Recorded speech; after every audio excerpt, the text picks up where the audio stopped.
Hey friends, what's up? Today we're going to be talking more about friendship. Do you remember what friendship is? Friendship is showing others that you care through your actions. And today we're going to be talking about Elijah and Elisha's friendship. Elijah used to be a man who made many miracles. He made it stop raining for 3 years. Then when people needed the rain again, he told God to make it rain. And he also lifted a boy back from the dead. How cool is that? But being a prophet seemed like a pretty cool job. But he was also very lonely. So then God sent Elisha his way to become the next prophet. Elisha started watching all the amazing things Elijah did to become the next prophet. Now, if you want to know more about Elijah and Elisha's friendship, stay tuned. Bye!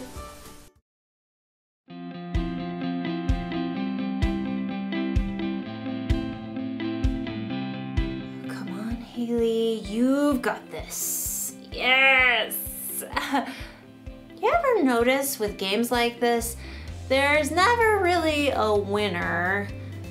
There just seems to be one big loser. That's how I feel with most games. It doesn't seem to matter how much I practice, I can't ever seem to win. It's true with everything. Badminton, lawn bowling, frisbee golf. It can be kind of discouraging. I need a little cheering up, which is where friendship comes in. Friendship is using your words and actions to show others you care. Sometimes it helps to have friends around to kind of be like cheerleaders. Come on, Haley, hit that birdie over the net all the way to Camp Verde. You've got this, Haley. Concentrate, concentrate. Okay. Yeah! Woo! I knew you could do it. Woo! A little encouragement goes a long way. And in today's story, you'll learn about two guys whose friendship was built on encouragement.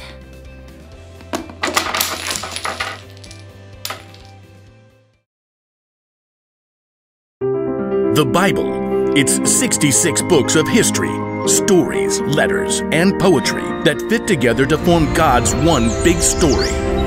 The epic adventure of how He created us and loves us so much that He made a way to rescue us. As we travel through the Bible, from Genesis to Revelation, we discover people who met God and found their lives changed forever. And now for an amazing story.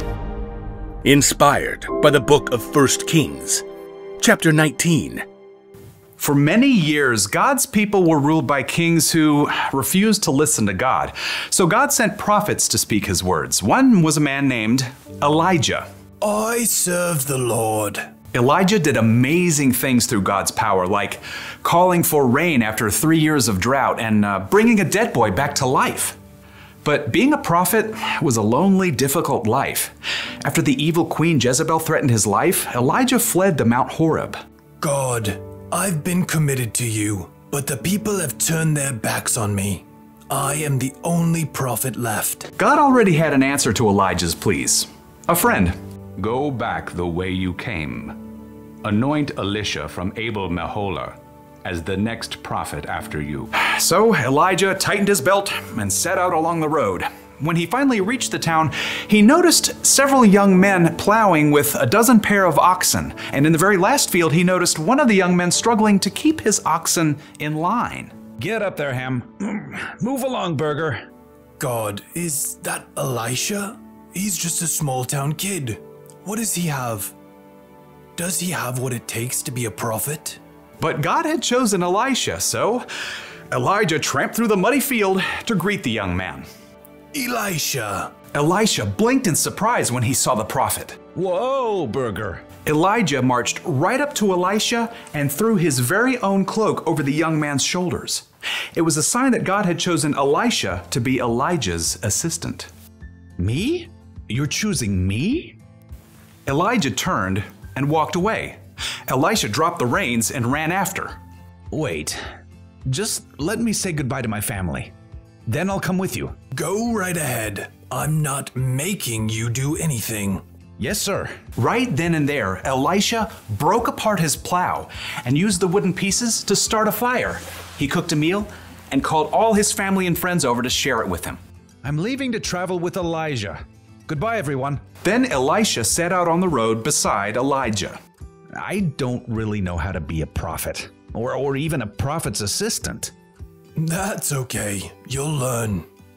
So over the years, Elisha followed Elijah everywhere as a close companion and good friend, and he watched and listened intently as Elijah spoke God's words to powerful kings and did incredible things. One day, Elisha and Elijah left the town of Gilgal on the way to Bethel, and they both knew that God was about to do something very breathtaking.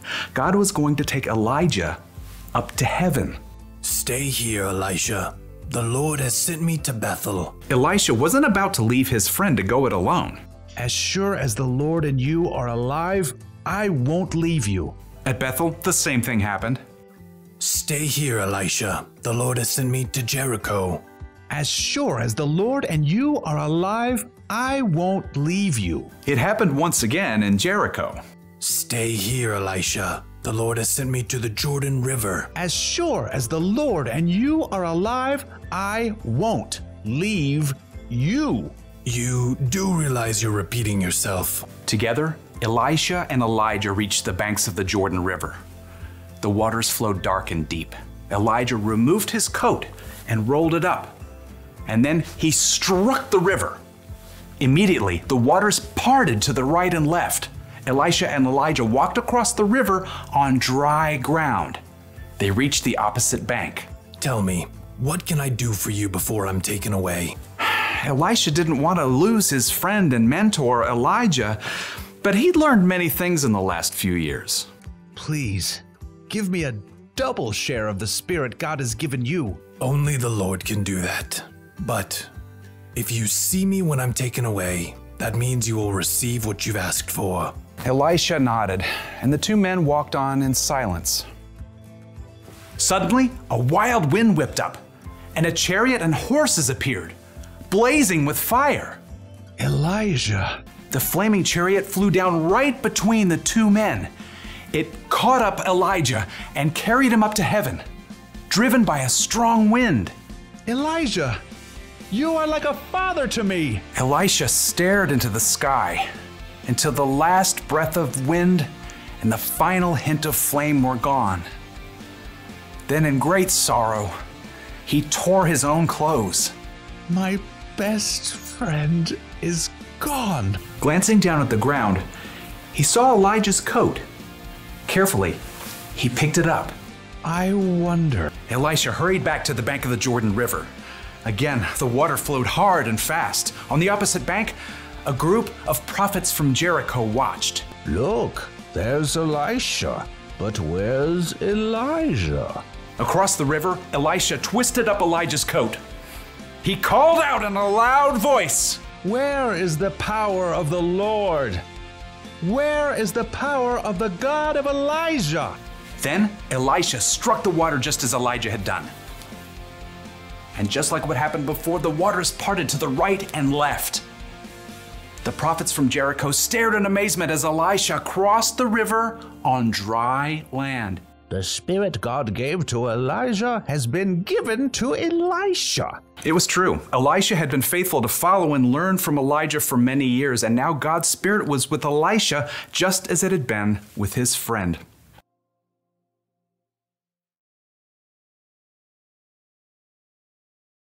One way to be a good friend is to just be there when they need you. Look at today's story. Elisha was there for Elijah right to the very end. And even after he died, Elijah's spirit was with Elisha. Now, I don't know exactly how Elijah's spirit was with Elijah, but it sounds pretty cool. Jesus said God would send a friend to always be there for us. The Holy Spirit is the ultimate friend. He gives you wisdom when you're confused, strength when you're feeling weak, and encouragement when you need it the most. That's the kind of friend we should be. You can cheer your friend on when they play sports, or even if they have an audition, or a hard test. You can give someone a shoulder to cry on when they've had a rough day or when something sad happens. Sometimes it's best not to say anything and to just be there for your friend. Just think of how you'd like someone to encourage you if you felt that way. So here's the one thing to remember today. Friends encourage one another. Encouragement may not make problems go away or make people any better at games, but it can remind them that they're loved and that they're not alone. And sometimes that's enough. So, you are gonna be so good at this! Woo!